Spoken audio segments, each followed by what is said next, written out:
Good afternoon. Welcome to our local candidates forum. A chance for us to hear from all our candidates that really make a difference in our lives. These are the people that work hard to build Redmond and make Redmond a great place to live. And we appreciate everybody's efforts and everybody's willingness to serve and to run. So thank you for having everybody.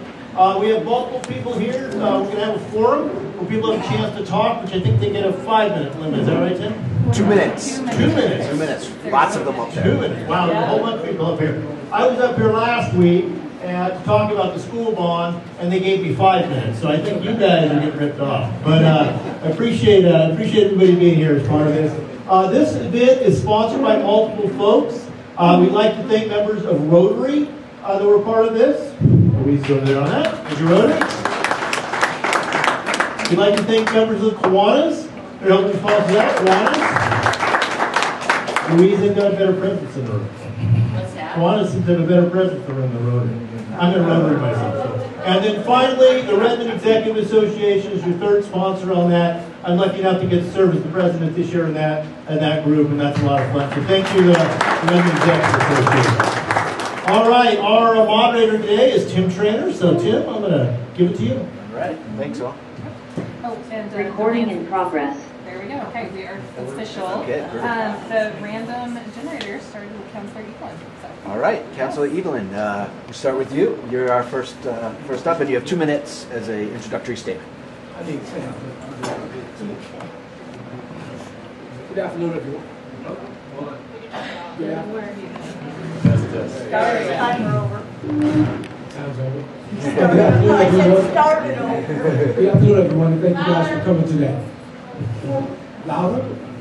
Good afternoon, everyone, and thank you for coming today. My name is Clifford Evelyn. I was born and raised in New York City, Harlem, New York City.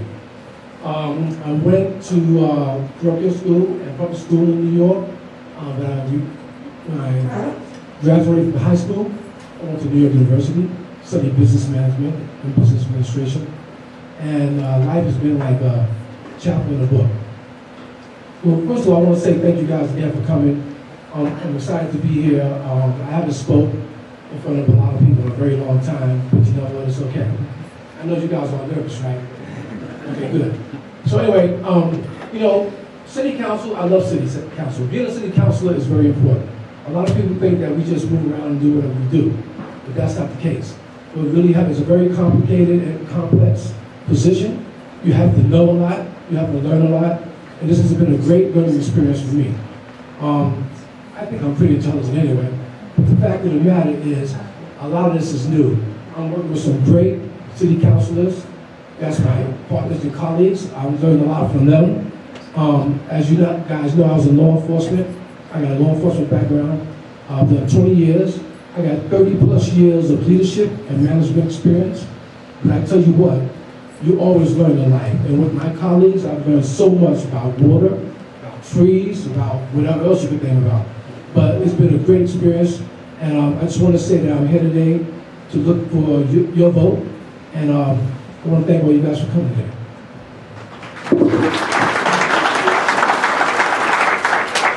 Here's 2 minutes. Yep.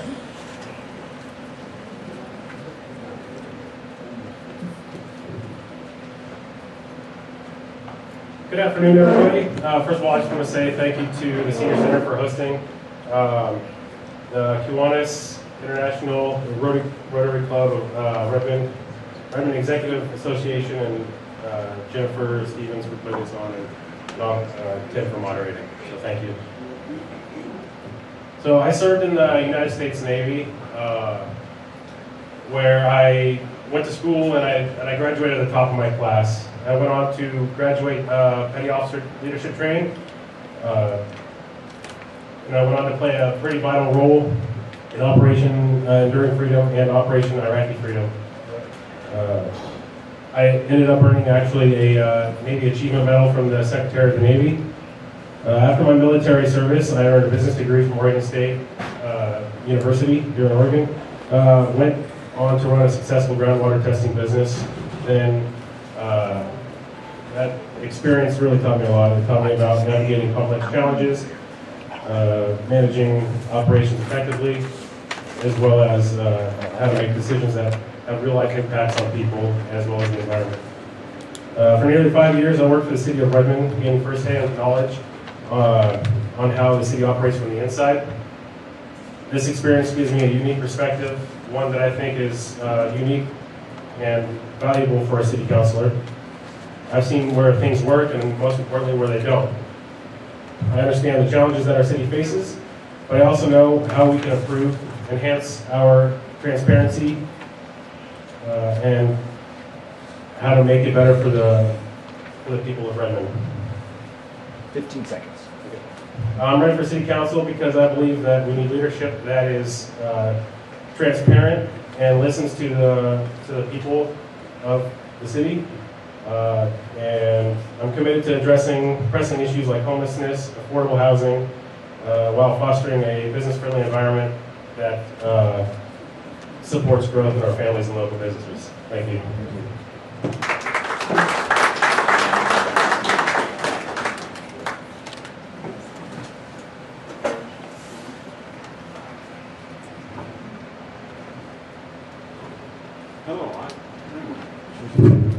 Hello, I'm Jay Patrick, and I've lived here for 61 years. My dad moved back when I was 6, and we lived here ever since. I've taken a couple of years. I lived up in Washington, working for West Wall, but other than that, I've been here. I'm a former 24-year city councilman, and I've been an observer for the last 2 years, attending council meetings, and I've gained what I feel is a deeper understanding of a crucial reality, and that's the voice of the people is invaluable. Unfortunately, this voice doesn't seem to be heard unless they fill up the room a few times, or and maybe they agree with the council, then they get heard. But I think a lot of times it gets past the city manager and kind of just fades away. The reason I'm running is I want to have transparency, accountability, fiscal responsibility. I want to have 4 times a year where the city council meets with, not meets above, but meets with in a big room, the citizens of Redmond, and listens to what they have to say, talks to them, they talk back and forth, and figure out where we're going, why we're going, and how we're going. We may not always agree, but at least that opportunity would be there 4 times a year. So, vote for me, that's the most important thing. My name is Jay Patrick.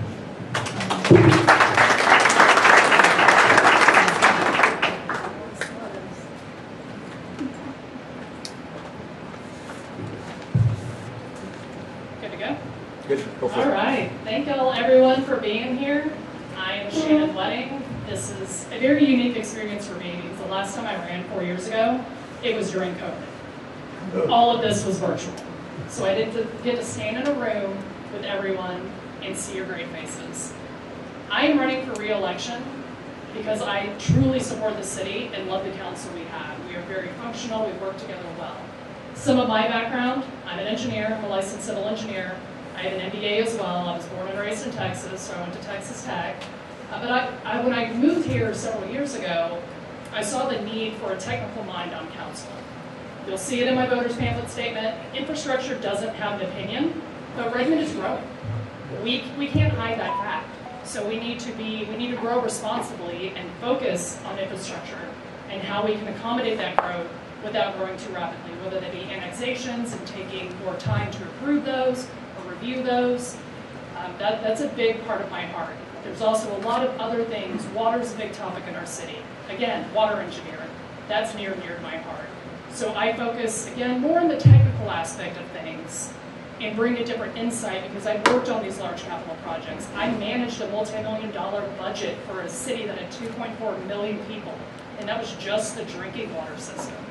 So I bring, again, a different mindset in how I look at things, but I've learned so much from all the different viewpoints we have on council, and I so want to continue moving that forward and bringing that expertise as a city councilor.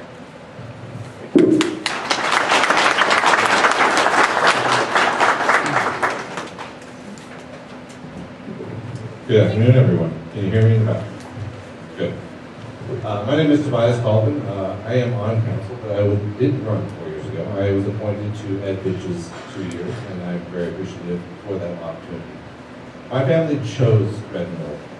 We lived in the East Coast, near Atlanta, Georgia, and we decided we wanted to have a great place to raise our family. So we traveled up the East Coast, went all the way up to Portland, Maine, went from Portland, Maine to Portland, Oregon, dating cities along the way. Far and away, Redmond, Oregon, and Central Oregon was our source.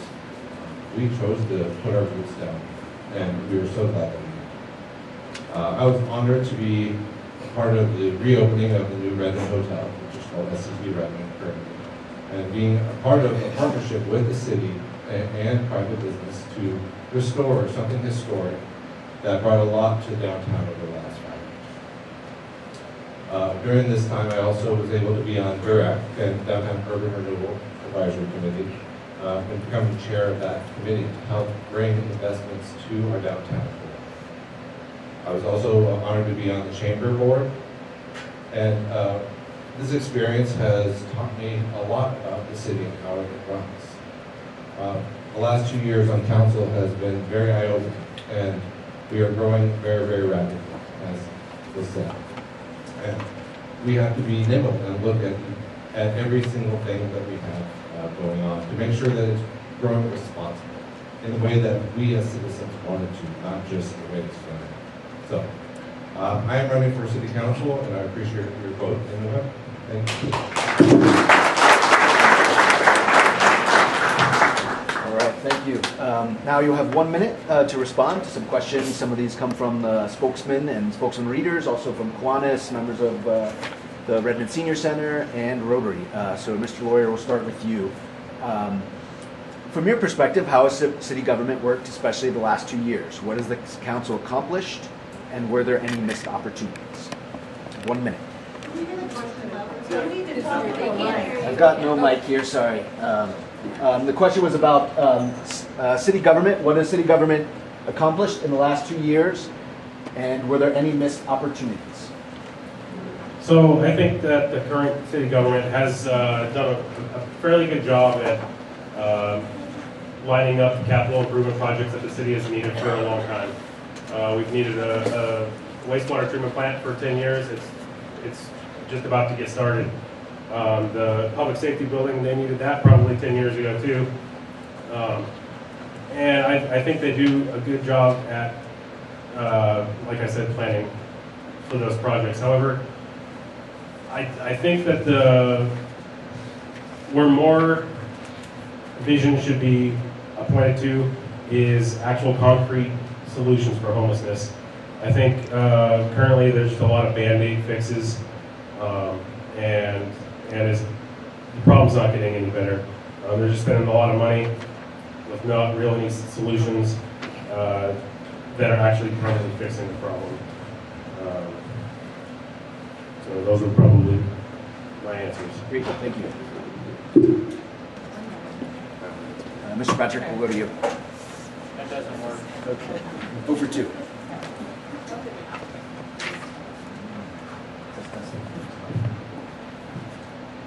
Same question, right? Yes. Okay. Well, there are a number of projects that are started right now. One is the airport expansion. I think that's crucial. I think the airport's done a great job.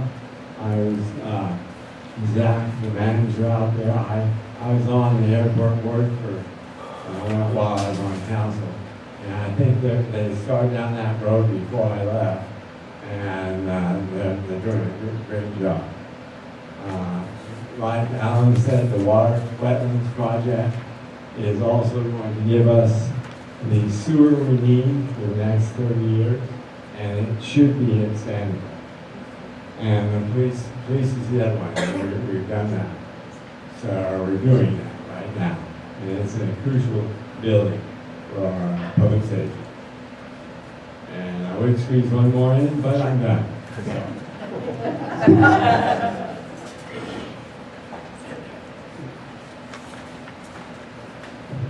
Born stilettos if I understand this much.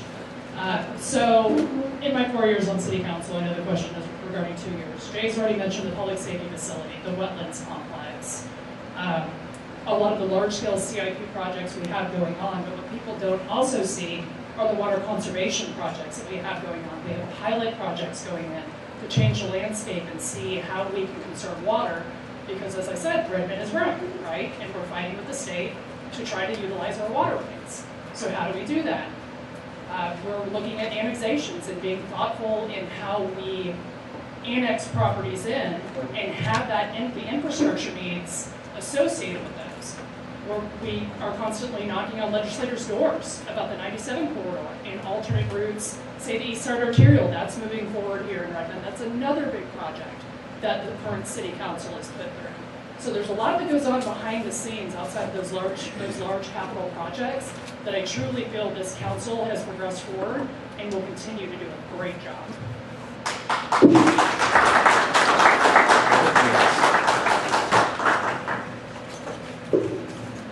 I'll echo the CIP, which is capital improvement projects that we have going on. It's great. We have almost $500 billion worth of investment coming into Redmond in the next 5 years if all this fits together. So outside of those things, we talked about code amendments, which is we're trying to make our neighborhoods livable for everyone. We have developers that come in and they build community houses that they can on plots, and we want to make sure that they're built responsibly. So that's something we've been working on. Homelessness, we have been working on with Rick Russell and safe parking. We did Oasis Village. We've been funding all the different agencies as well to help those that are on the street get some kind of shelter. We've also been helping in the housing industry, getting more supply so that if you're renting, then you have the ability to buy something eventually. So those are just some of the things that we're working on here.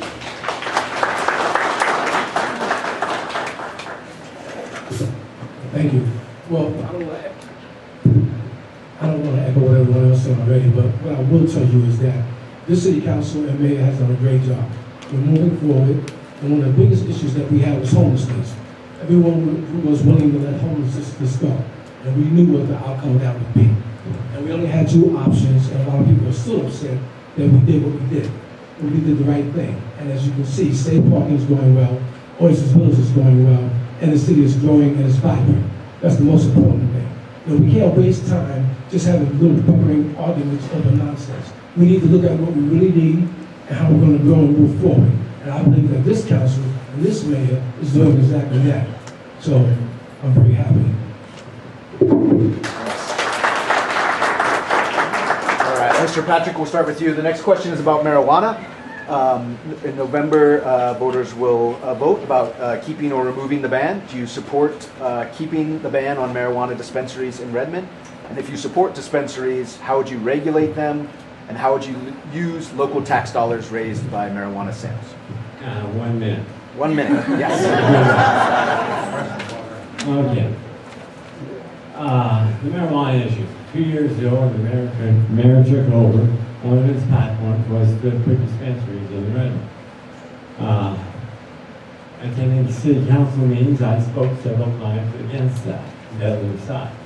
Ed knows that, we talked about. We're two sides of the coin. I don't believe it does Redmond any good to have dispensaries. I don't think there's a monetary value to have dispensaries. With any money we make, boy, this is so. The money we make off it is not even enough to employ one police officer. So why bring a problem to downtown? I just don't believe it's safe or good for our kids. So that's really the big reason. So I hope you vote no with me in November.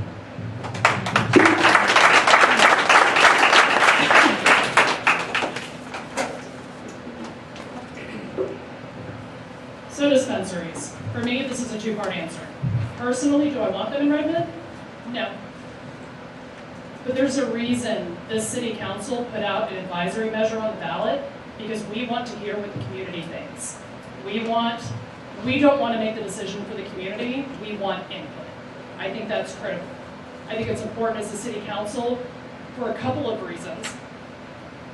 Again, the opinion of the citizens, but number two, what if this becomes federally legalized? How do we move forward? Do we have time, place, and manner restrictions put in place? Are we prepared to account for legalization and allowing dispensaries to come to town? What do we do with the funding? Do we put it into transportation or infrastructure improvements?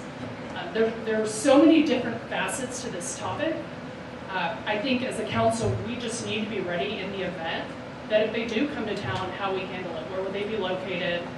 Do we have those TPMs, time, place, manner restrictions in place? And how do we do this effectively without causing a safety issue in the community?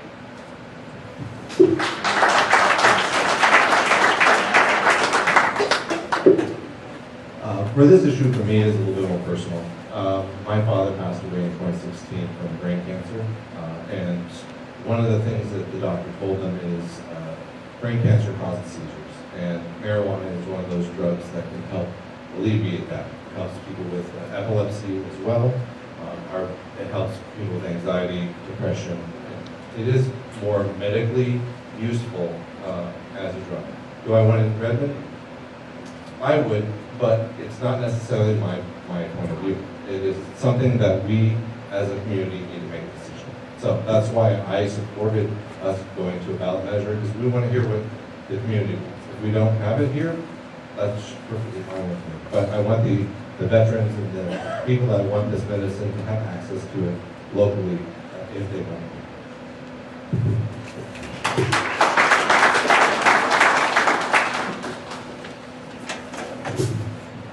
Well, my position is this. I have many friends that have cancer treatment. I have many friends that have ailments, arthritis and things of that nature. And I say that we should have dispensaries in Redmond, not dispensaries, one or two. And the reason why I say that is because we're talking about responsible adults using it. Okay? Right now, there's many of you sitting in this room right now that's probably using gummies right now or cannabis in it, you know, but you would never say so. Okay? That's because you're hiding it. Okay? Because you're ashamed of it. Because we made this like a demon. It's not a demon. When we got alcohol, we got liquor stores and things all over the place, and no one seems to have a problem with that. Okay, alcohol is a problem too. I was in law enforcement. I've seen a lot of things that alcoholics did that was criminal. And so what I'm saying to you is this: don't just turn your back on things if you don't know anything about it. Don't just listen to your neighbor and go that route because they said so.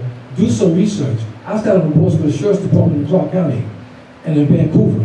And the one thing that we did, we talked about it and we discussed it. We did critical thinking, and then we got things together, and guess what? There's dispensaries in Vancouver, 1 minute. and they're not having any problems right now. Thanks, Clifford. 1 minute. Okay. Gotcha. So here's 1 minute for the money. We need to generate income in this town and revenue in this town right now, and that would help. So my 1 minute is up, so thank you so much.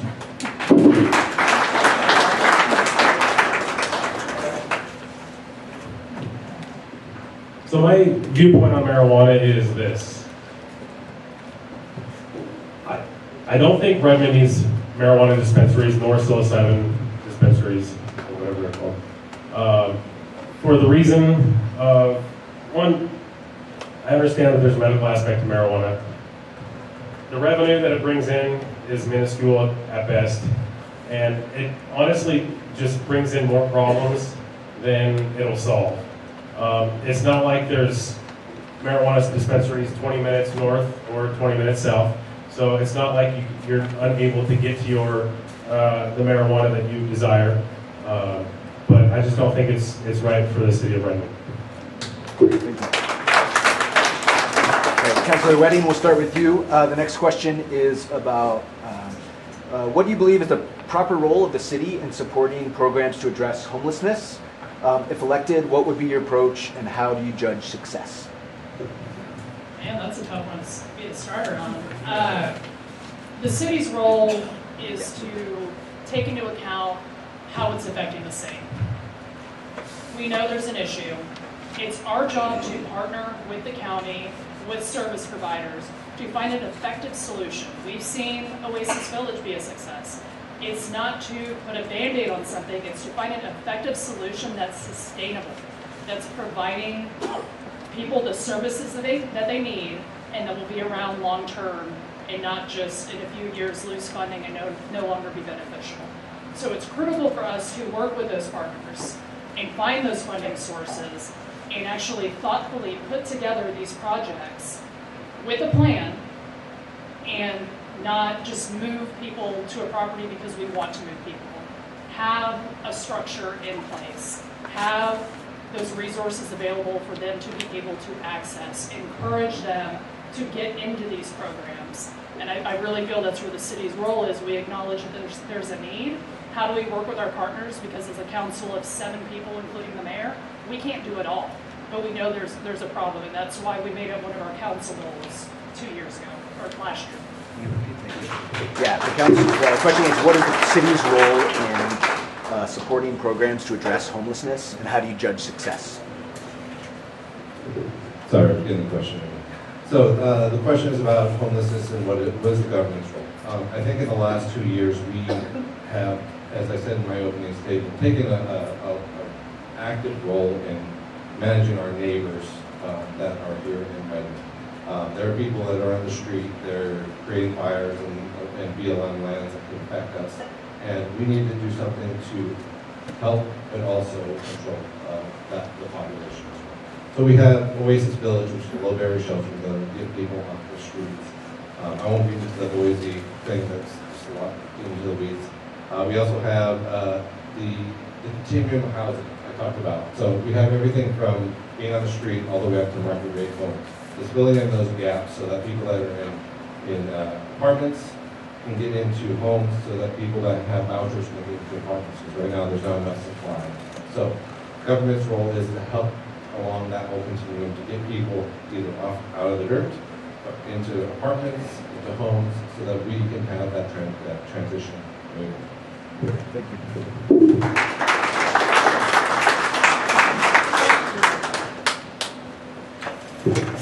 So homelessness. We all know homelessness took a while to become homelessness. So what I'm saying is that it's not a quick fix. I think we're doing the right thing right now. But what we need is wraparound services. We need services to get people back on their feet and reacclimate back into society. We can't turn our backs on an illegal man. The fact of the matter is we're taking the steps that we need to get things going is a plus in itself. But we need more. We need partnerships. We're going to work with partnerships. And we need to make sure that these individuals know that there's people out there that can help them. Mental illness is part of that homelessness. Incarceration is part of that homelessness. And the question is, are we over-incarcerating people?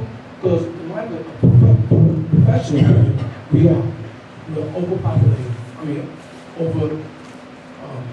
populating the jails and everything else with people that don't need to be in jail. And we're locking up mentally ill inmates. So the fact of the matter is this. If we're going to resolve homelessness, we need to work together, like I said, with the state, the city, and the county. And we need to look at what is it that these people need in order to become successful. It didn't happen overnight. And some of them did happen overnight. Thanks, so put your kid in that place, or put one of your family members in that place, and think about what you would do to make things better for them.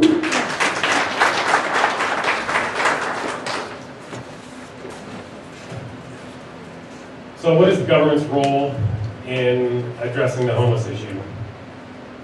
We first have to look at it, what is the government's role, and the primary goal of government is to ensure the safety and security of its residents. And I don't think that the current plan is addressing that.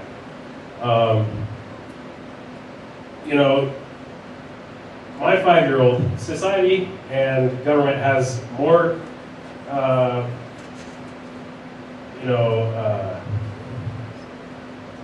excuse me. So the government has more restrictions and stuff on my 5-year-old than they do with the homeless people. It's required that they go to school. It's required that they get vaccines. It's required, my 5-year-old has to do all of these things. But people are out there, lighting fires and jeopardizing our safety and security. And it's government's job to make sure that doesn't happen. And we need to take fast action, swift action, and firm action, and treat the adults like adults.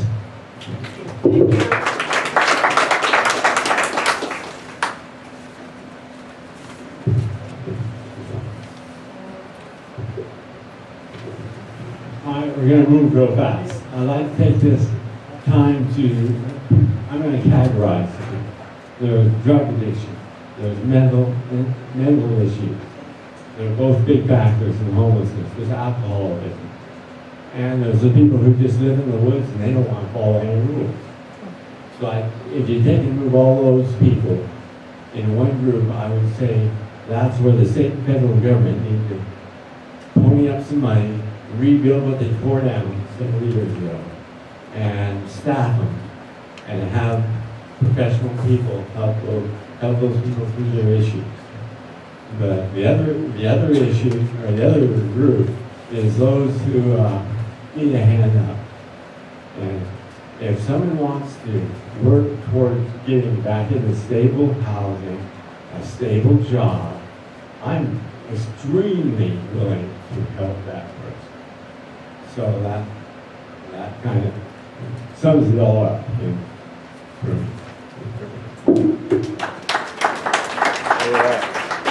Now we are allowing each of the candidates to ask a question of one of their fellow candidates up here. And Tobias, we'll start with you.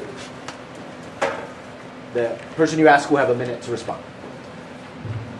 So, as a hotel owner, I get to see people come through the hotel all the time. I get to see Clifford come through quite a bit, and he is always with someone, talking to someone. And I'm curious to see what he's talking to people about and what the community really has to say about what we're doing up there.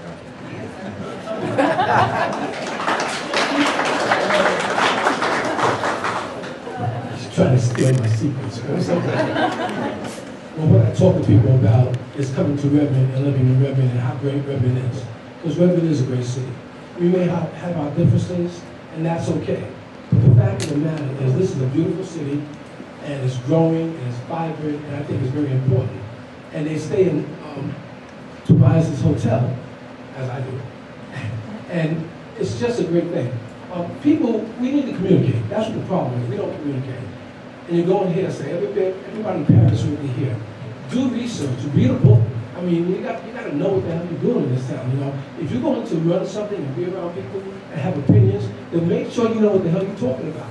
Don't just chattering, because all that does is cause division. And we're not trying to divide, we're trying to put people together. And so that's what I'll be talking to people in the hotel about. Clifford, why don't you stay there and ask, it's your turn to ask a question. It's your turn to ask a question to any other candidate.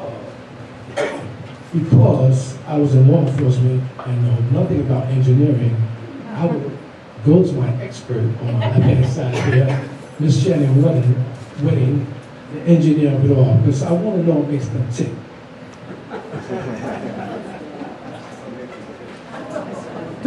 And I will say I know nothing about law enforcement, and I've never been in trouble with the law. So throwing that out there. So what makes an engineer tick?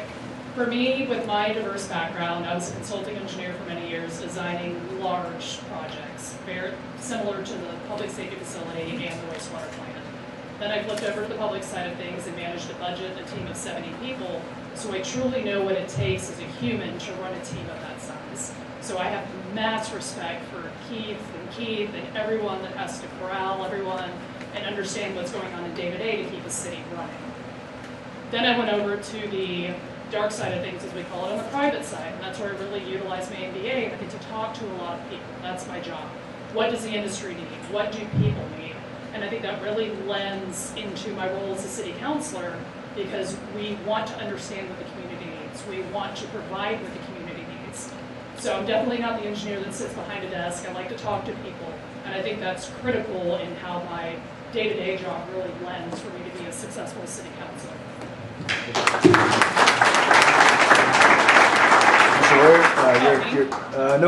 Alan's going to ask your turn to ask a question. Okay. My question is for Jay. Since you've had so much more experience than anybody else up here, I would just what are your top 3 lessons that you've learned over the last 20 years? And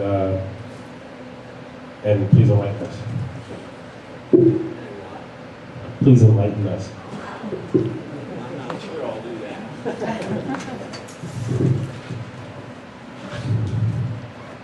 I'd like to say that probably one of the biggest things, and it's been the last 2 years when I haven't been on the council, has been the people. And we have a lot of people who want to speak and give their suggestions, and I think we just need to listen closer to what the people want. And I'm glad that the council has brought the marijuana issue to the vote of the people. It's your decision. It's not mine. It's not anybody's before. And so that'd be one of the main things that I learned. There's so many twists and turns working on a board with. I've worked with probably 30 city councilors, and everyone's different. And trying to understand how to get along with everybody, that's probably a real challenge. But fortunately, I don't make too many people mad. So. Jay, why don't you stay there? It's your turn to ask a question. All right. I'll ask Alan. What's the most important topic or project you think needs to happen in the next few years? So as you guys probably know, I'm very passionate about this homeless issue. We really need to nail down this homeless issue, and we need to come at it from a healthcare standpoint. We need to be able to help people with their mental health disorders, whether it's see doctors quicker, faster, or create partnerships with other businesses or corporations that can offer job training or skills that they may not have that would make them more employable. So I think we need to quickly address this homeless issue before it gets over our head like Portland and Bend.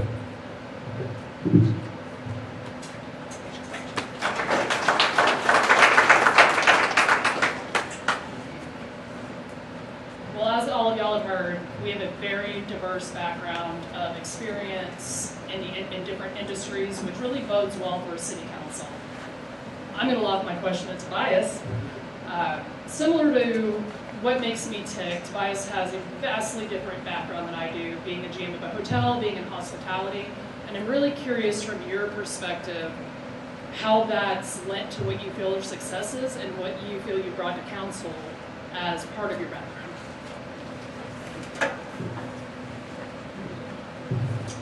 Thank you.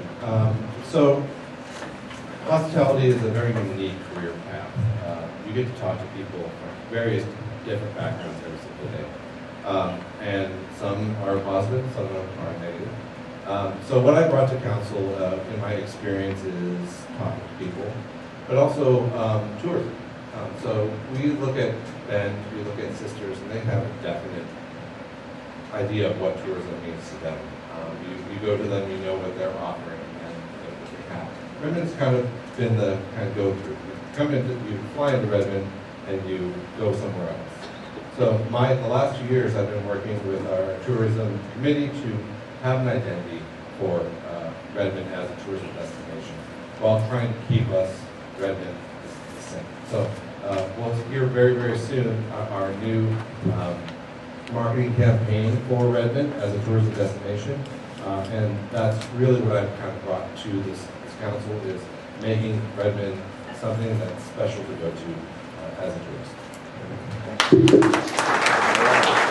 We'll have time for 1 or 2 questions from the audience. If anyone would like to ask a question, please, to all of the candidates.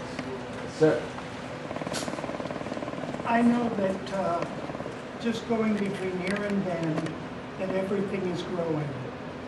I am really concerned about the water issue.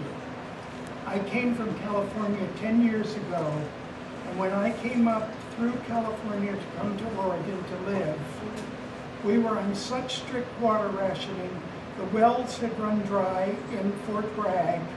Restaurants were serving on plastic dishes and plastic silverware because all the wells were dry and the seawater was getting into the wells. We're not near the sea. But the building that is going on here is phenomenal. And the water situation is not. And I am just wondering where that is going. I am personally thankful that the state put an end to this, to be really considered for everybody who's here, what is going to happen with the water situation. Okay, thanks, Clifford. We'll start with you. Yeah.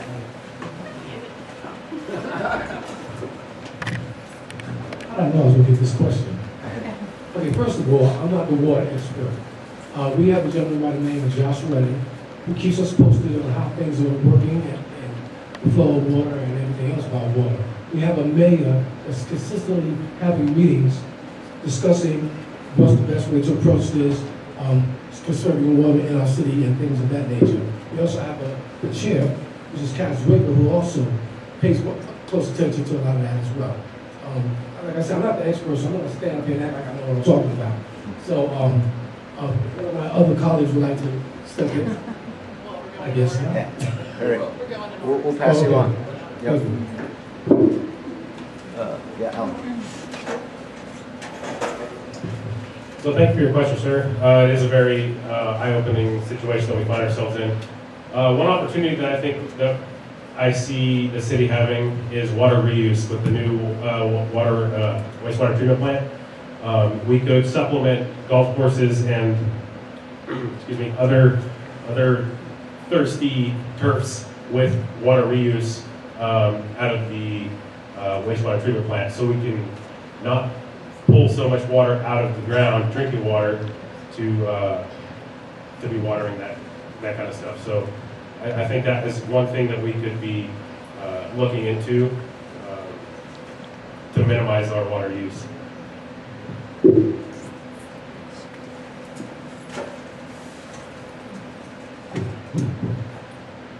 Shame on you for asking that question. I didn't have anything written down. Okay, 24 years ago when I first started in the city, we had a lady working public works who really nailed down getting groundwater. So the city of Redmond was light years ahead of the city of Bend or anyone else around us. Unfortunately, the rules are changing. And so we have a giant aquifer below us. But the people who, yeah, it's questionable, it's debatable, I will give you that. And we're tapping it more and more and more.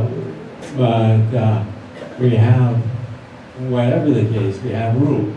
And so we're working with those. I know the mayor has been with them several times to talk with what the rules are and how to relax them for maybe the city of Redmond. If we don't, we just don't grow. We stop growing. And maybe that's where it's all going to head. I don't know that. I have no crystal ball.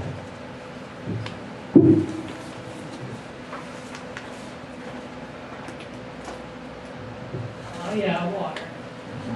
I will say we are very cognizant of the fact that there are water shortages, not even here, but everywhere it seems like.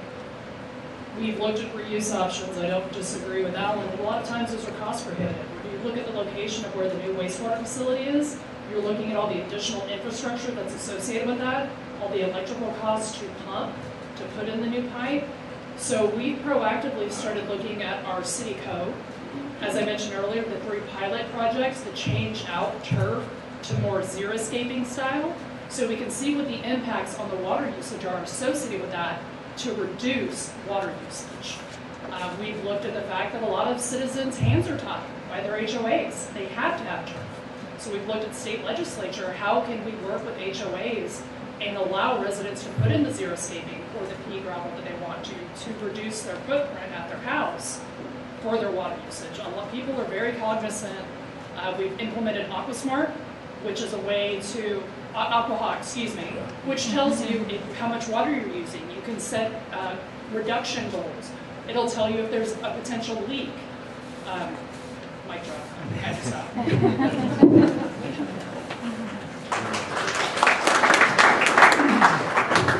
So to answer your question, we have a 1,000-foot aquifer below us. So we're not in danger of running out of water, but it is a declining aquifer, which means that wells that have been built back in the 80s are going to go dry, and they have been running dry because it is slowly going down. Now it's gone down, feet, tens of feet, 20 feet, but it's at 1,000 feet deep. So we have a lot there. The issue, what we talk about is conservation. We need to have it so it's not declining anymore, and we have it settled at a certain level so that we have that certainty of water as we move forward, as we go, we add more people. The other issue to bring up is that we're looked at as a municipality, so we know how much water we're using every single year. But the farms and everyone around us have water rights, which they have the right to the water, but we don't monitor those wells, so we don't know how much everyone's using. So the idea is, let's bring everyone in and let's monitor what's going on. And then if we want to make conservation efforts, we need to bring everyone to the table so that we can have a region that we know that we have that certainty of water moving.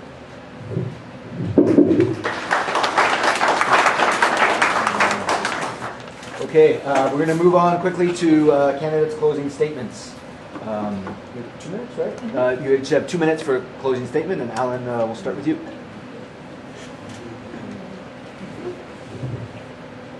Well, again, I just want to say thank you for you guys being here, taking time out of your day to listen to us talk at you. It's going to be short and sweet. I'm really passionate about living in Redmond. I love the city, and I think that I have good ideas that I can bring to the table, fresh ideas, and hopefully I can look to my left and my right and work with these people, and please vote for me.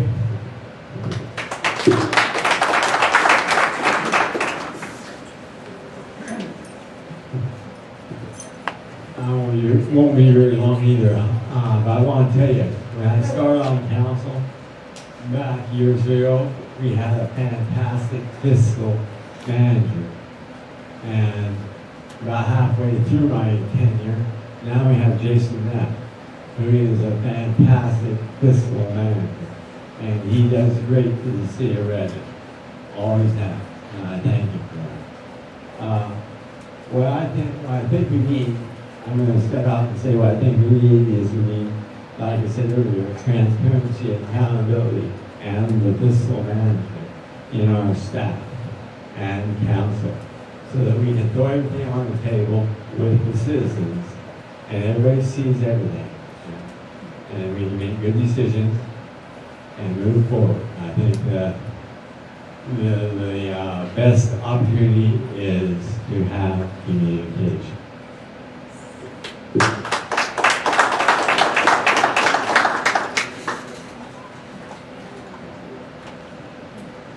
I'll keep mine short and sweet as well. What I ask of everyone in this room, when it's time to vote, educate, make the decision based on coming to these forums and understanding what all of our platforms are. I feel like experience is critical, whether the person has had experience on a committee, on a commission, or on city council. We've been in it, we've been in the trenches. It's important to be an effective city councilor based on the experience, immersing yourself in the city and understanding what the city is doing. Again, I'm primarily focused on infrastructure, but through everything that I've learned over the last 4 years, I know enough to be dangerous. And it's really important to me to continue to make the decisions that are right for the citizens and for the city. So again, when it's time to vote, I'll go ahead and say it. I hope y'all vote for me. I would really love to serve another 4 years.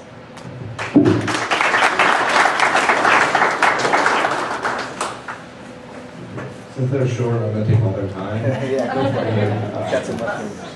Just kidding. We're facing a lot of challenges moving forward. A lot of infrastructure projects, talked about water, we talked about houselessness and housing. talk about infrastructure, with our transportation, actually, we should.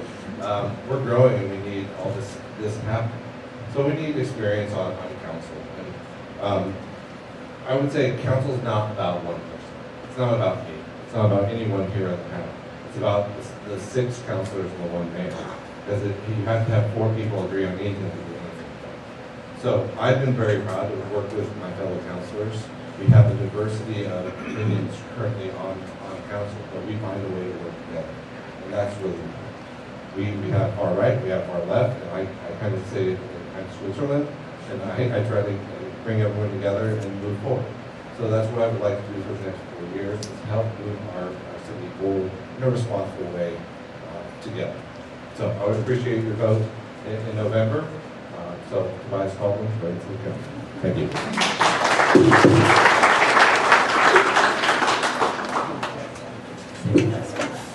Thank you. Like never before, we need relevant, authentic, and forward-thinking leaders who understand the complexities of governing during times of uncertainty and change. And we have that now. My background, experience, and understanding of people from all walks of life has prepared me for the task ahead. I have demonstrated my resiliency, emotional maturity, approachability, and my critical thinking skills in making the right decisions for our city. Therefore, I am asking the citizens of Redmond to re-elect me, Clifford Evelyn, to a 2nd term for Redmond City Council. Thank you for allowing me to serve for the past 4 years, and I look forward to serving you again in the future. Thank you.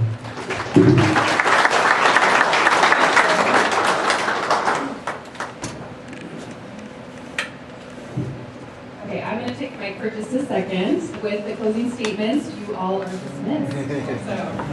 So we're just going to take a couple minutes to try and maybe adjust the microphone, see if we can get a little better quality. And then I think all of our mayoral candidates are here, so you can make your way to the front.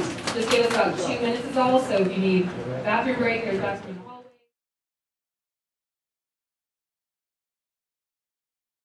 We'll get started here in just a sec. Once again, my name is Tim Trainer. I'm the editor of the Redmond Spokesman. Jennifer's here with REA, who helped organize this event.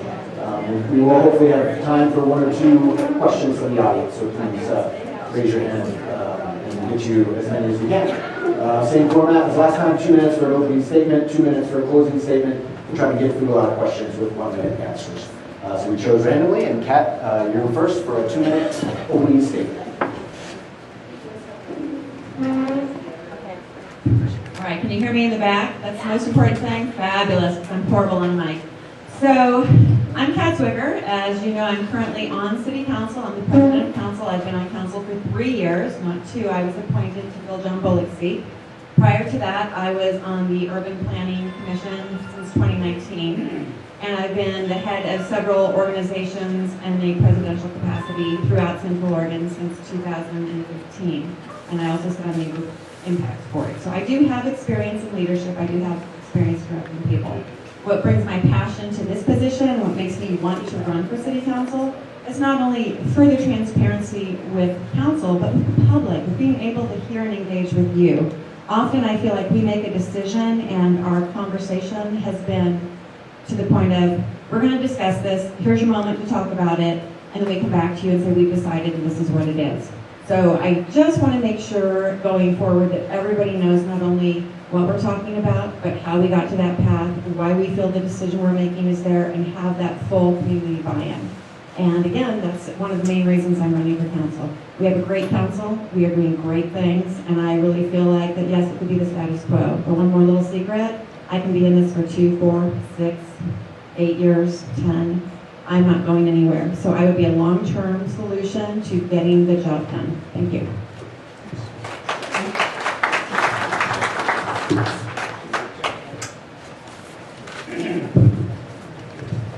Thank you. This is what I call the silly season, election time. I don't know about you, but every time we see a political ad on TV, we mute it because it's all negative. What I want to give you today is something more positive. Our city is undergoing the greatest transformation in its history. As Tobias told you earlier, we have $1 billion of investment coming into this community over the next few years. from all kinds of sources, public agencies, nonprofits like St. Charles, home builders, and private businesses. If the economy stays stable and the interest rates come down, that'll even be more than that. And we need to deal with it from the city's perspective. They have the proper infrastructure, they have the right policies in place to protect our neighborhoods, to make sure new neighborhoods are livable and sustainable. So we've been working on this for the last couple of years, and we've obtained a lot. We've worked hard on the homeless situation, and we've come up with a number of solutions that are working for the city. We adopted a camping code so we don't have homeless in the neighborhoods or downtown. Our community is thriving over the policies and directions we've taken over the last couple of years. Now, going forward, there are profound differences between us. I have substantive solutions for this community for the next 2, 4, 10, 20, 30 years that are all laid out on the website. When you look at the other website, you only see slogans or sound bites. Sound bites are not going to solve problems. We have to have the knowledge, the vision, and the collaborative ability to put those together. I think I've demonstrated that in the past over the years, and I'll be able to do it in the future. Thank you.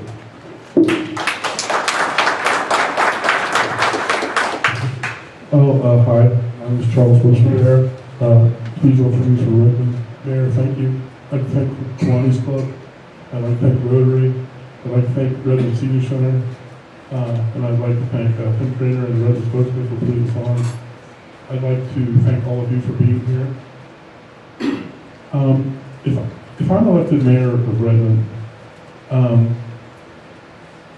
I'll do a lot of things for Redmond. One of the things we'll do is I'll create a program, and this program will be completely transparent. It will be run out of the Central Oregon Community College, the Redmond branch. It'll be completely owned and operated by the Oregon State government, and it'll cost the taxpayers nothing. It'll be entirely done by volunteer work and private donations. And this program will create an artificial intelligence program, it'll create a cyber currency, it'll create a search engine, and it'll create a social network so that the people of Oregon can contribute to the government and participate in the government and vote online. And this will be available to Oregonians first, and this will be eventually available to everybody on the planet. And this will be a way for Oregonians and the people of Redmond to lead the world politically and to show the world by example how to correctly run a government. And I feel that as Oregonians, we've always been trailblazers and pioneers politically, and we've always led the world politically, and we should continue to do so. Thank you very much.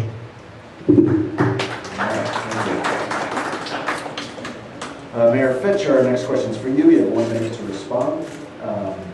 We'll start with kind of as we did with council. Please give us your perspective on the lay of the land, especially during your term. What has council accomplished during that time, and were there any missed opportunities or things that you'd like to do differently? We've done a lot. You look at the homeless situation in Redmond, compared to Bend, it's like night and day. We adopted a camping code to protect neighborhoods and protect downtown. But on the flip side, we've also taken a lot of effort to help homeless people and put them in safe locations so that they're able to go to work, those that do, and come back and actually have their belongings stay in a safe place. We're working right now with Deschutes County to develop a managed camp on the east side so that those that are homeless on northeast Redmond and are able to find a place that's safe, kind of north of Oasis. My feeling on that is that we're going to make a lot of strides to making sure this community thrives, is livable, and it helps the homeless and those in need. I also believe we've made great strides on transportation, and I've initiated the East Side Arterial. We have plans for Southern Interchange. We have other plans to make traffic improvements, and we're going to work like heck to make sure we have a traffic light at 35th and Highland before the Park Community Center goes in on 35th Street. Thank you. give your the last two years. How do you think council has done, and what were the major accomplishments? What are missed opportunities? Okay. I think that Mayor Fitch has done a fantastic job. I think Councilor Wicker has done a fantastic job. I really do. I mean, Redmond is running very smooth, lots of growth. Redmond is a great city. It's the greatest city in the history of the universe. And it's just going to keep getting better no matter what. I'm very optimistic about Redmond. What I think I bring to the table is an option, and it's good to have options. And I think that, you know, we can even be better, and we can be better in lots of different ways. And you know, I've outlined those ways, and I'll continue to outline those ways.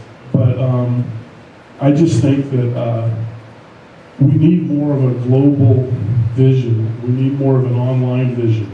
We need more of a vision for not only how we can improve, but how everybody everywhere can improve. Thank you.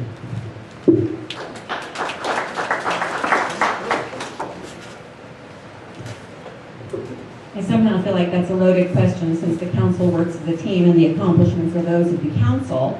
But we have done really good things in regards to the time, place, and manner for camping code and our response to homelessness.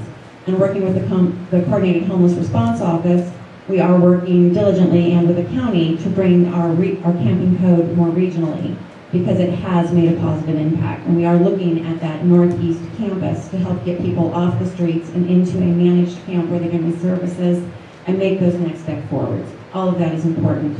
For missed opportunities, I would imagine probably going forward when a council in a back room has a majority that says, hey, we'd like to put this on a back burner, those things should be put on a back burner. And some of those came forward this year and took up bandwidth. And I would hope that would not happen in the future. Transportation-wise, I've already been down to Salem and I've talked to Rep Mannix and other people on the Joint Transportation Council, and we are pushing very hard for that four-way stoplight at 35th Street and the other items that the mayor spoke of. Thank you.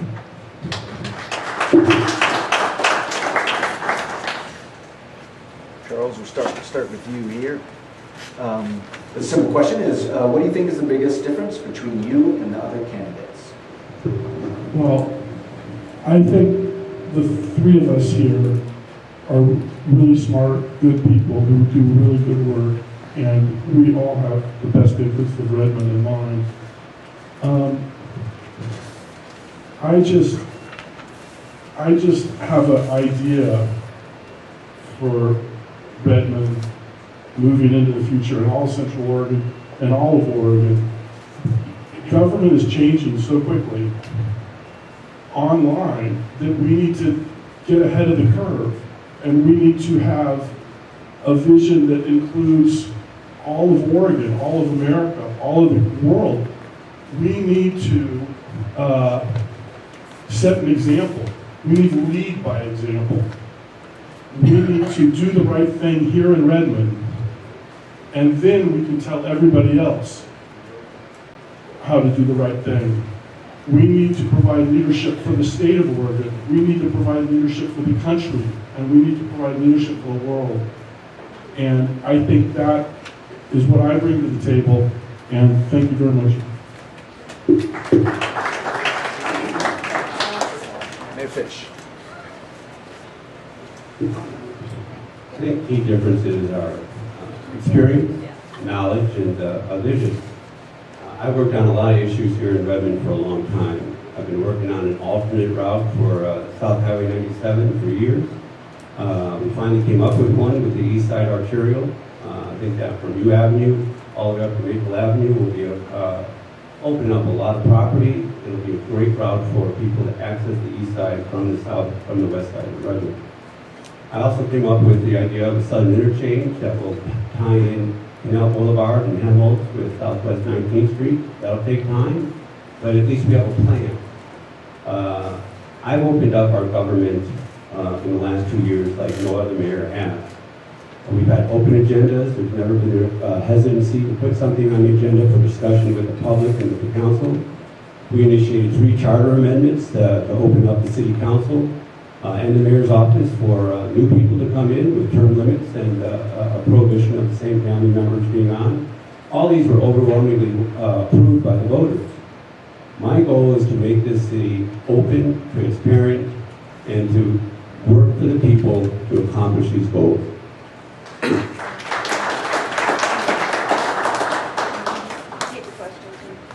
Just what is the biggest difference between you and the other candidates? I think the biggest difference between me and the other candidates is the use of the word I. I am not going to do anything alone as a mayor, nor do I do anything alone on the council. It takes the body to make a decision. And these ideas that come forward, yes, there might be seeds that come from an individual, but they are sponsored and developed by the whole. And I think that's important going forward, because if we want community interaction, transparency, and engagement, there is no I. And that's what makes the major difference. We'll keep with you, Kat.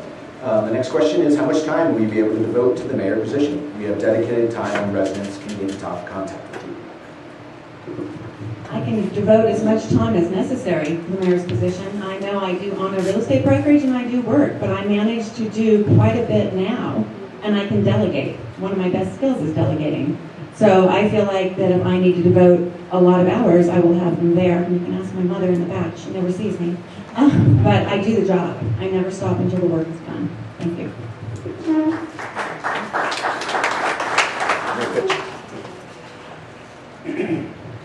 One of the problems with running for office is you have to use the word I, because only one person doesn't get elected to this position. It's true. We can come up with ideas, but unless the council works together to make it happen with the public, it's not going to happen. But the duty of the mayor is to lead. And that's what I've been able to do, and I will do in the future. Don't ask my wife, because she'll give you an hour-long explanation of how much time I devote to being mayor. I have probably at least 6 to 7 meetings a week with constituents, with businesses, with nonprofit groups to move forward. It's a never-ending process. It always has a priority in my mind. So when we talk about engagement with the public, it's day in, day out, at least 2 or 3 times a day, either with staff or with the public or with nonprofits or with businesses, to make sure we're getting it right. So I'll devote the time I need, and I think it's shown in the last couple of years.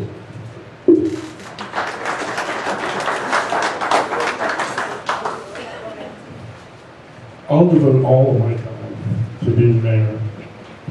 And not only that, if I'm mayor,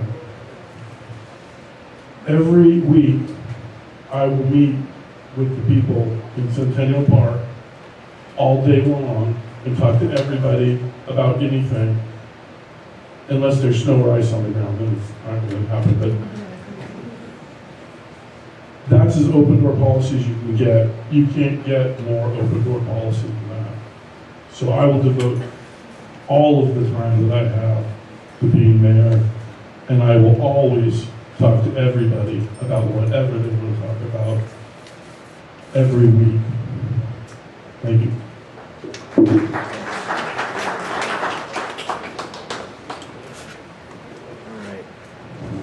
Go back to Mayor Fitch for this question. There are more than 13,000 seniors in Redmond, twice the number of school-aged children. Redmond is not getting any younger. If elected, what do you plan to do to help seniors, 1/3 of Redmond's population? Well, we have devoted a lot of time, energy, and money toward the senior center here. I do believe that we can do a lot more in terms of making it safe for seniors and children to walk in our older neighborhoods. If you live anywhere in the older part of Redmond, you see kids and you see seniors walking down the street. And you see cars going by, and a lot of them are going pretty quickly because of the traffic congestion. I have an idea on how we can solve that in terms of financing sidewalks in our older area. We'll be bringing that up at the council meeting on October 22nd. But I believe we can do a lot more to make this community livable for seniors and children and make it safe for them to get to and from wherever you want to go.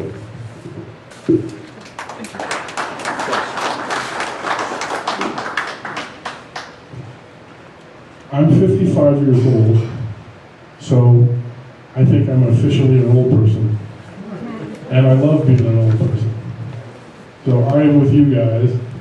And, you know, I think we've got it pretty good here in Redmond, but I will always, you know, listen to your input.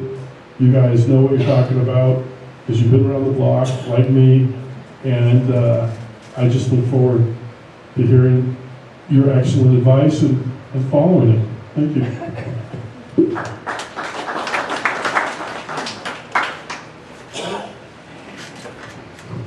Helping our senior population goes beyond safety in the streets. It goes to the day-to-day economic security and the ability to have shelter.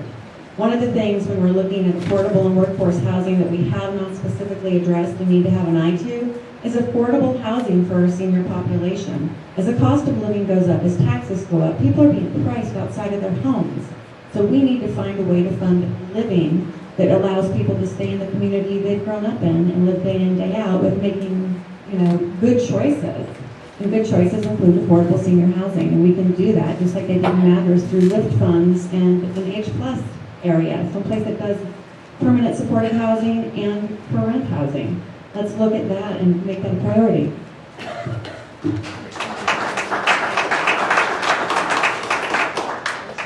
All right, Charles, we'll start with you. How do you think the City of Redmond should work with our neighboring municipalities, as well as state and county governments, and how are you best for that job? Well, I think the City of Redmond works great with the county and the state, and you know, and it will continue to do so. Deschutes County is Bend-centric, as it should be, but you know, here in Redmond, we got our own thing going, and we're kind of independent, and we kind of do things our own way, and that's one of the great things about Redmond. That's one of the main reasons why I love Redmond so much. And so I think we work well with the other county, state agencies, but I certainly will put Redmond first on every decision I make. And I certainly will not, you know, bow down to Deschutes County or Bend or Salem or Portland or any of those places at all. Because Redmond is Redmond, and Redmond wants to stay Redmond, and so I'm going to put Redmond first on everything.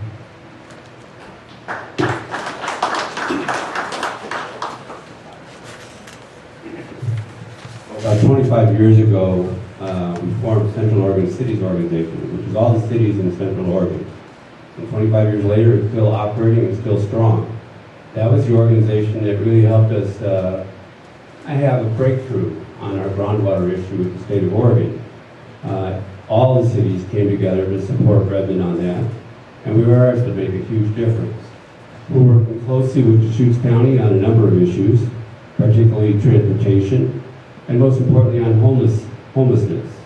They were instrumental in helping us get the Oasis Village up and running. We're working twice a month to get the managed camp underway by next spring or next summer on the east side. We have an excellent relationship with the Board of Commissioners, unlike Bend, and I think we're making a progress.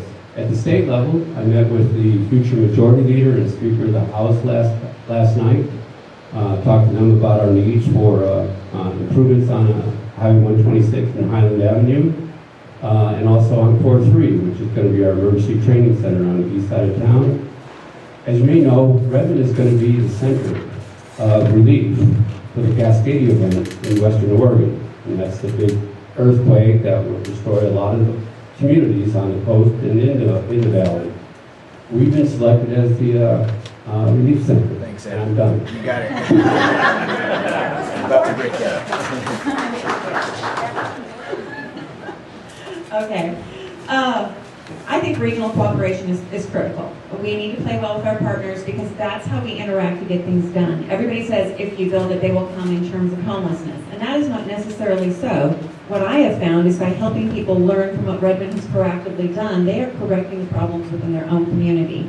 To the point that the Coordinated Houseless Response Office is now looking at stepping outside of a Deschutes County role to a regional role to help Madras and Jefferson with their needs.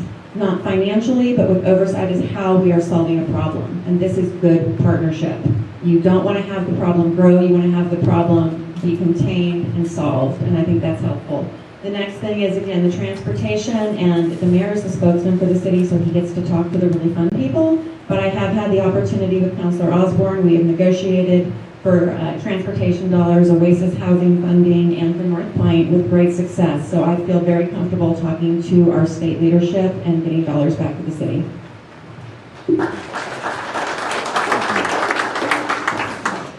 Mayor Fitch, we'll start with you. If voters approve lifting the ban on marijuana dispensaries and you're mayor, how would you regulate those in the city, and how would you use any local tax dollars raised? Well, as I've indicated before, I think if marijuana is approved for dispensaries, they have to be extremely limited in our community. I would not approve any downtown. I would not approve any on Highland Avenue. I would treat them like a liquor store. We have one on the north, one on the south, something along those lines. So they're not in people's face. I respect those who don't want to have marijuana in our community. But there's many who do, and that's why we put it out for a vote. Whichever wins, wins. But if it is successful, or if the federal government decriminalizes it or regulates it differently, we have to have stringent requirements in place. And I would only support a couple of dispensaries, one on the north and one on the south.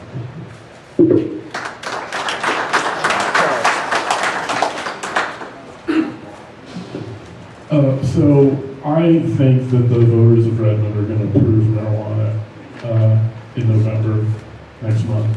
And I think they're going to approve psilocybin mushrooms.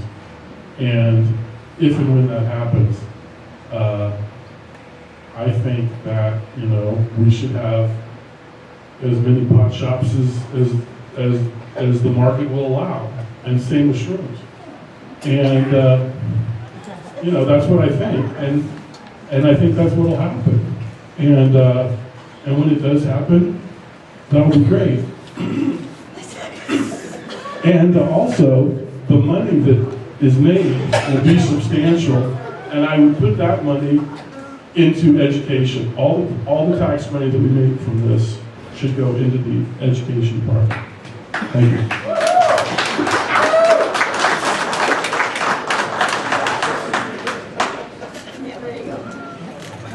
Well, much like Councilor Wedding, my personal response would be I'm not in favor. I've got that old maternal bone that says I don't put things in front of my children I don't want them to do.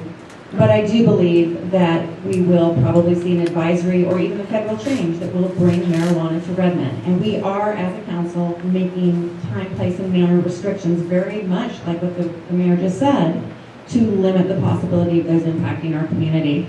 I think anything we bring into this community should be with the foresight on the people that need it and the safety for the people that don't. And that's kind of how I'm going to go forward with that.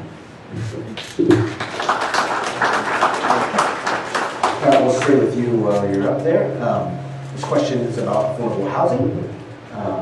Which ideas do you have to make housing more affordable in Redmond, and what can the council do as a group do about it? I think right now we have an excellent example of what we can do as a group. We just broke ground with Rooted on 19th. It is a public-private partnership that is going to create 22 townhome units and restore a 4-bedroom farmhouse, and that will be affordable ownership living. And then there are 3 additional projects coming down the pike on Antler, Cinder Hollow, and a portion of North Point. So those are very good steps in the right direction. I think as we go forward, we're going to have to look at some novel and different ideas, whether it's SBC abatement for some affordable housing or a density bonus. But right now, the public-private partnership is looking to be a very successful way forward, and I think we continue down that path.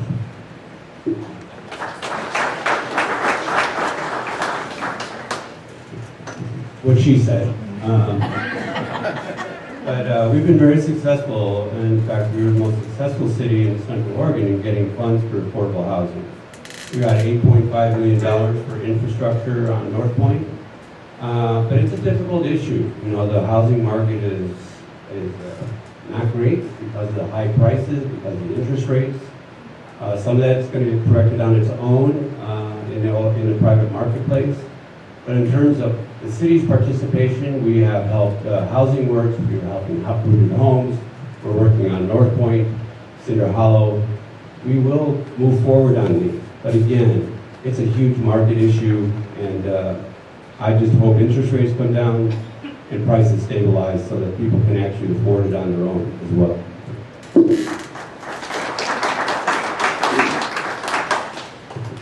Okay, so affordable housing is a very big issue. I have 3 things to say about it. The number one, in Central Oregon, we're building houses as fast as possible, and that's really fast. Number 2, a lot of people get subsidized housing, and in my opinion, the people who should get subsidized housing first are people who are working. People who are employed should be the first to receive subsidized housing. And number 3, the people who build houses and apartments should only be allowed to build them if the majority of the units that they're producing is affordable housing. And so these are the 3 things I have to say about affordable housing. Thank you.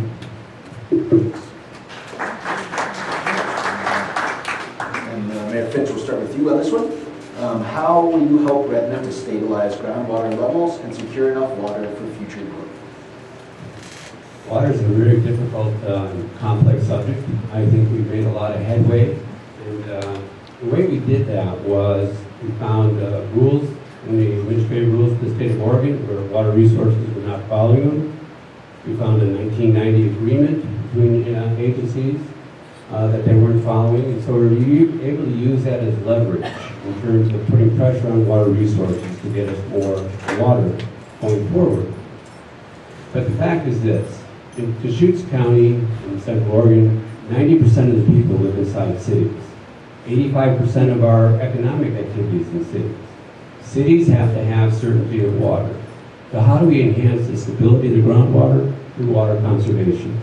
And I anticipate that in the first quarter of next year, we will have a summit on that with all our HOAs, our landscapers, and other interested parties to see what's the best path forward to implement that. Charles. Okay, water is a huge issue, okay? 1 out of 5 people on the planet don't have access to clean drinking water, okay? So water is a big deal. It's the most precious resource we have in Central Oregon. Now, Tobias said that we have a 1,000-foot aquifer. He's right. It's actually maybe 2,000 feet. It's a huge aquifer. So we don't have a pressing, immediate water need here, but we do need to protect our water. We need to protect our water, and also another thing I would say about water is that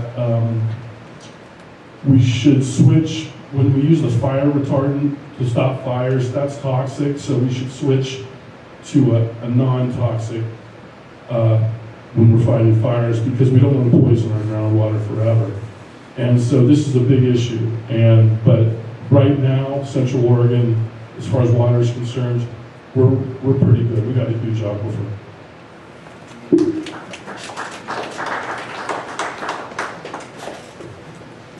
We might have a large aquifer, but we have the Oregon Water Resource Department, and they have a different vision of our water use and how that sustainability is going to look for the Central Oregon region, not just Redmond alone. So we have, as a council, made some very good decisions going forward to implement conservation kind of experiments in different areas to check on how much it's going to cost to remove soil and do different types of growth. We're doing this as a city so that we can take this information back to the people. And then the other things we'll have to start looking at is rate versus volume. How much rates, what are you using in the summertime, and can you mitigate that? I pulled out 20 square feet of sod this last week. That's painful. Hire somebody. But I think it's important to set a good example, and I know going forward, working with the Water Resource Department and the rules we've found, we will find a way, but it's not going to be easy.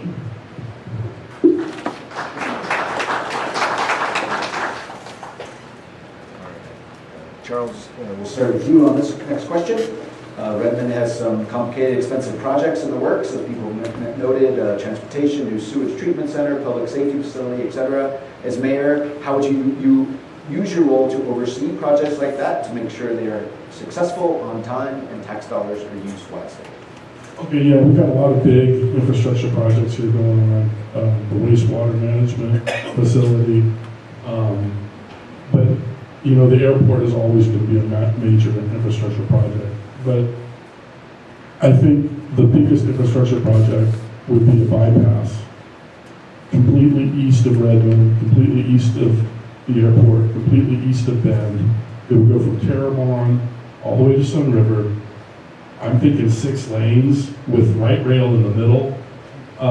We need it. We need it. 97 is just going, you know, 97 is Mad Max. And it's just going to get worse. So we have to do this, and the sooner the better. And it's going to take a lot of time, but I think we've got the federal dollars to do it. We need to start now, because 97 is going to choke. It's going to choke it. It's a time bomb. Thank you. Ed, sure. Yeah. Money's tight, and we have to use it wisely.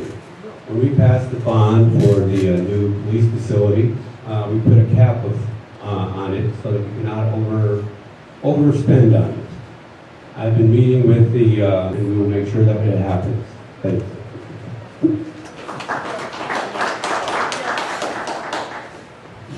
This is where I give the shout out to the amazing city staff, because part of what we do is we have priority updates on projects, where we are, confidence in the dollar amount that we're going forward with, and we have 30, 60, 70, 80% confidence as we go through. As everybody knows, just in your own budget at home, the economy is changing daily, and the cost of goods goes up, very seldom down. So our project costs do change, and it has to look at the reality of what it's going to take to move forward. And sometimes we have to make hard decisions and put projects off or downscale what we're doing. We'll decide on building them better as we go forward and expanding on them. And I do feel that that's what we do exceptionally well with the staff and council. Thank you.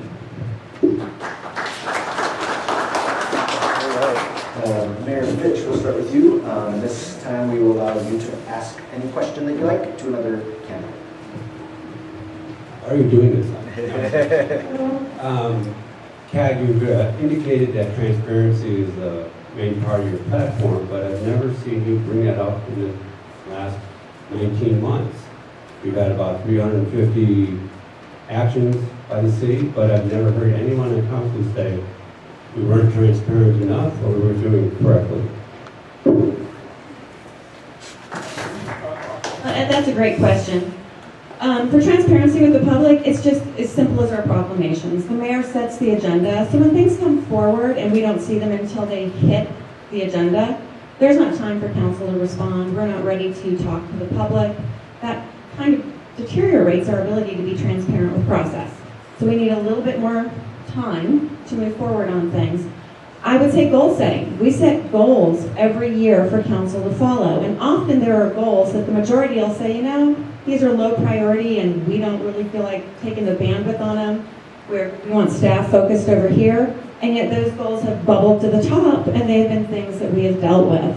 And I think that that too is part of that deteriorating of transparency at the council level. Thank you. Charles, you turn to ask a question. Okay, so I'm going to ask a question. We know that this is a nonpartisan campaign, and that's good, but that's not the point. The point is that real leaders step up and answer the tough questions that the people want to know the answer to. So I'm going to ask a yes or no question to Kat Zwicker. Do you support Donald Trump?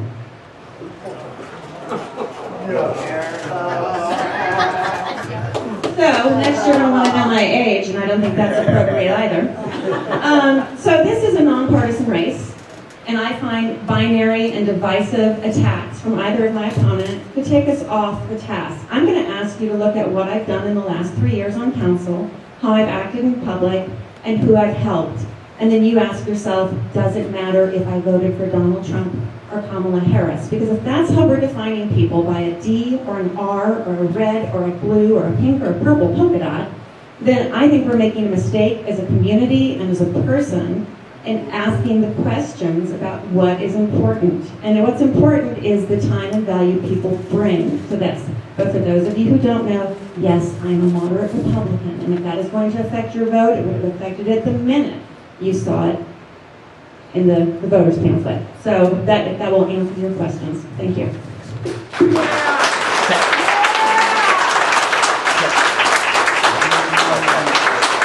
Pat, you have a chance now to turn the tables and you get to ask your question. So Ed, as we've gone forward in the last 2 years, your goal is to guide the ship.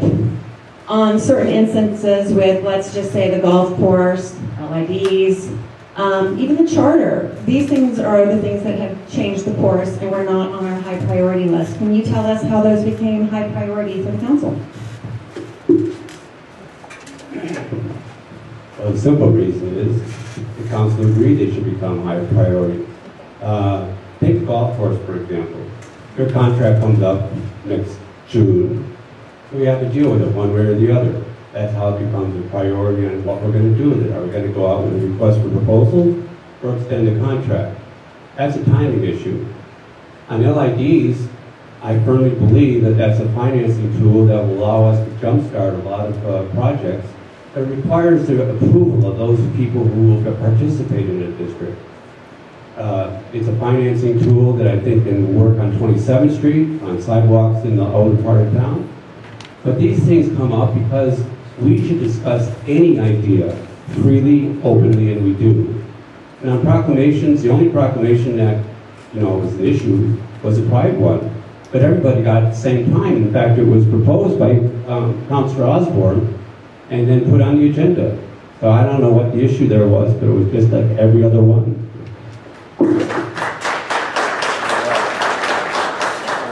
Once again, we're going to open up to a few questions from the audience. We have time for maybe 2 or so.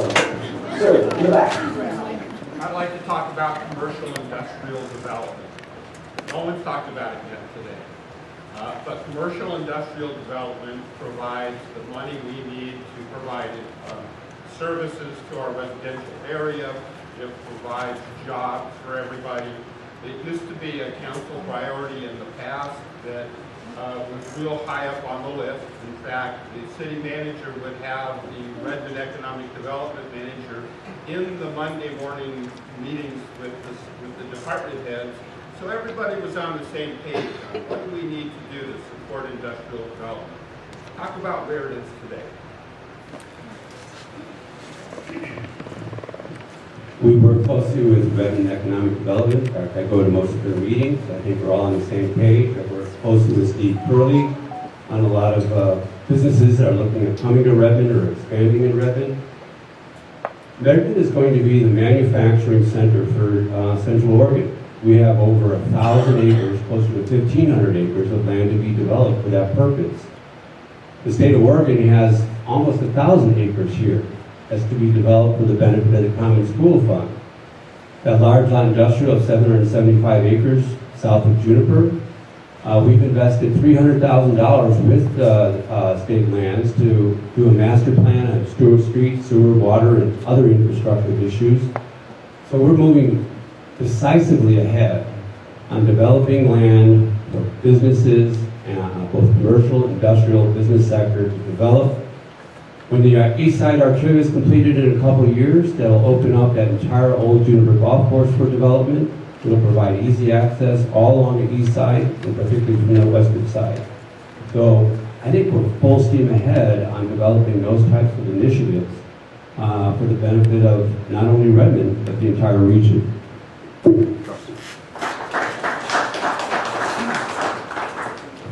Yeah, Redmond's got a huge industrial section on the east side of town, and it's only going to get bigger, and that's good. There's also another kind of industry, technological kind of industry. Now, Bend has something called the Bend Venture Conference, which is highly successful. And that's why I created something called the Redmond Venture Conference. And hopefully that'll be highly successful as well. But anyway, I'm committed to developing all forms of industry, including the technology sector. Bend has a huge technology sector, and Redmond has an excellent and growing technology sector that I would also work very hard to promote and encourage. Thank you.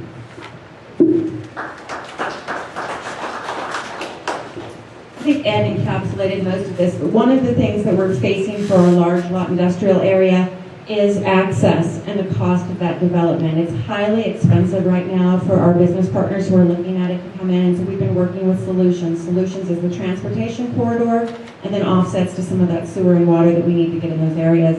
Those are the things that are slowing us down, but actively working on it with our public works and partners. Thank you.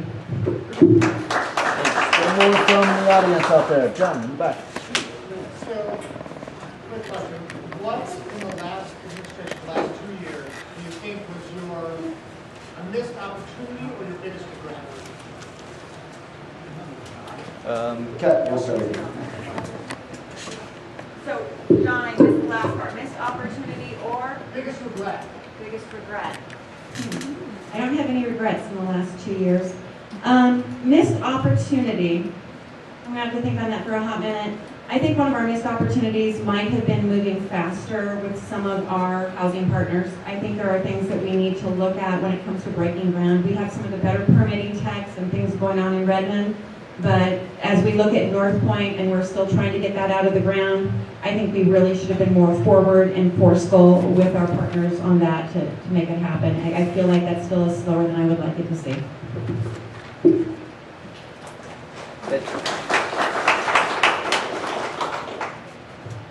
I would agree with Kat that no regrets. One thing about this council, and Kat's touched on it as well, we have a fantastic group of people who are dedicated and hardworking on different projects. For example, John is probably the expert on Republic Services in terms of getting them to be more accountable, to be better in their performance. Clifford works a lot on the art issues with our art committee. Catherine and Tobias are doing a great job on the tourism. Shannon's been excellent with all of our engineering help. And Kat on homelessness and housing. It's a hard working group. And I'll tell you, 99% of the time over the last 2 years, it's been seamless. Everybody's been on the same page, everybody's been on the same board, and we're making a lot of progress. I mean, unbelievable progress. When you talk to anyone in the city administration, they haven't seen this in a long, long time. And I think we can continue that going forward and make a lot more progress on solutions that will keep this community livable and where we want to raise our families.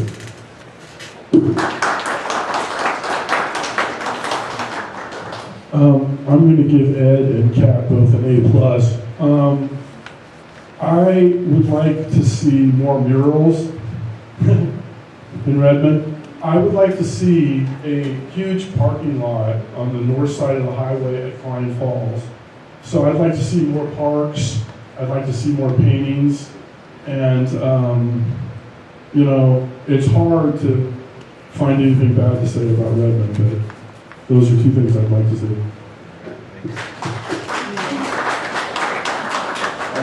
One question came here from our Kiwanis, one of our Kiwanis members that helped organize the event. It says the city of Redmond has a policy of constructing a park within a mile of every home. Kiwanis has a long-standing tradition of building parks.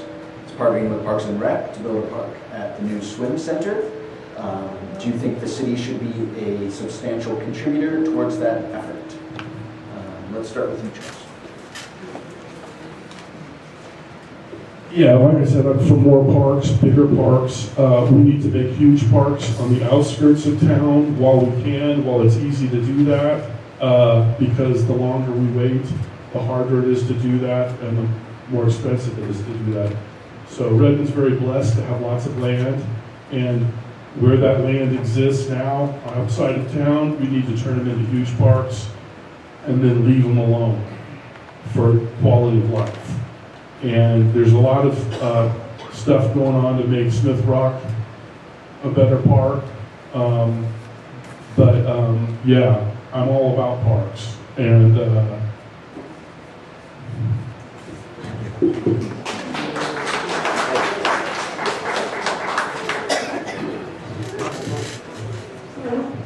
short answer is probably not, because we don't have a lot of money. We have a general fund that mostly goes toward police. It also supports transportation, parks, and we do have a lot of plans. We have a whole new 22 acres of land that we bought for a park close to Ridgeview called Elkhorn. Part of that will probably be used by the fire department for a new station down there. They need one in the southwest part of town. We'd love to contribute, but I really don't think realistically we're going to have the funds to do it. Thanks.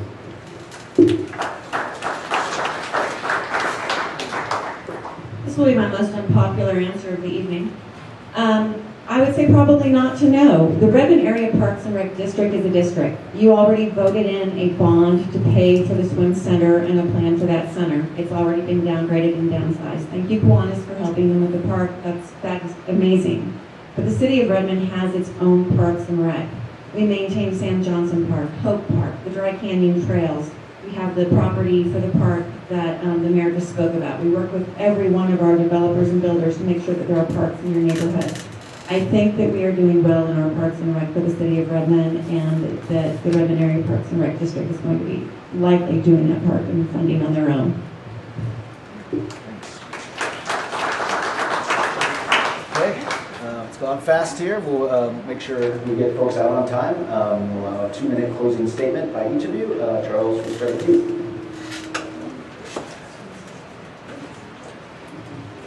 I don't have a whole lot to say on my closing statement, so I'm just going to repeat what I've already said. Ed's a great mayor and a great guy, and I want to thank him. Kat's awesome, and I want to thank her. This has been I love running for mayor in Redmond. It's great. It's great. The people are great.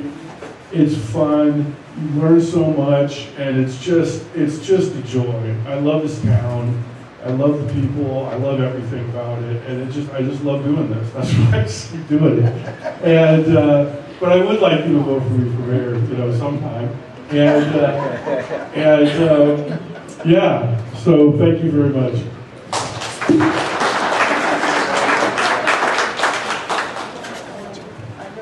Thank you for coming, and thanks to the Senior Center for putting this on. I am excited to be mayor again, and I have a passion for it. And if you look at the handouts that you got, you can see why I have a passion for it. There's 3 small children on it, and I want to make sure the future of Redmond that they grow up in is going to be one that they enjoy, that's livable, on sidewalks they can walk on instead of the street, a downtown that will be vibrant, economic opportunities for jobs in the future. That's my passion, is to have that for them downstream. And I think we can do it. I think we have a great council to do it, and I think we can move forward positively and actually make this community one that everyone is going to say, we did it right, we did it correctly, and we are happy to be here. Thank you. Do you want them to live in a democracy? Yes. That's good. Kat. 2 minutes. So I don't think any of us would be up here if we didn't have a passion for where we live. And so I appreciate that we're all passionate about where we live. I feel like I have lived in Redmond through the nitty and the gritty, through the recession. I'm probably more akin to most people here. I've lost houses, I've bought houses, I run a business, I've raised children here, just like Ed. So I do want an amazing community for people to live in, but I want a community where we all feel like we participate and that we all know that we've been heard. So I am going to ask for you to vote for me for mayor. And then I would like to thank Tim Trainer, Jennifer Stevens, the lovely Senior Center, Kiwanis Rotary, and REA for these fun and yet difficult questions. Thank you.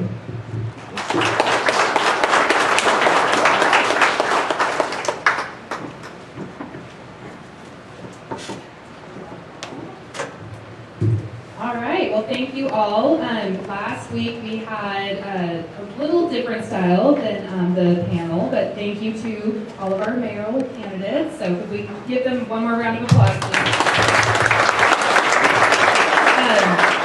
So last week we did an election open house. There is a recording that is online, but if you haven't seen it, you can track me down. We have a couple of Facebook web pages. You can find those. We are looking to partner with somebody to run the AV so that we have better video and audio and all of that for AV. This is our third year doing it, and I think there's probably no slowing down.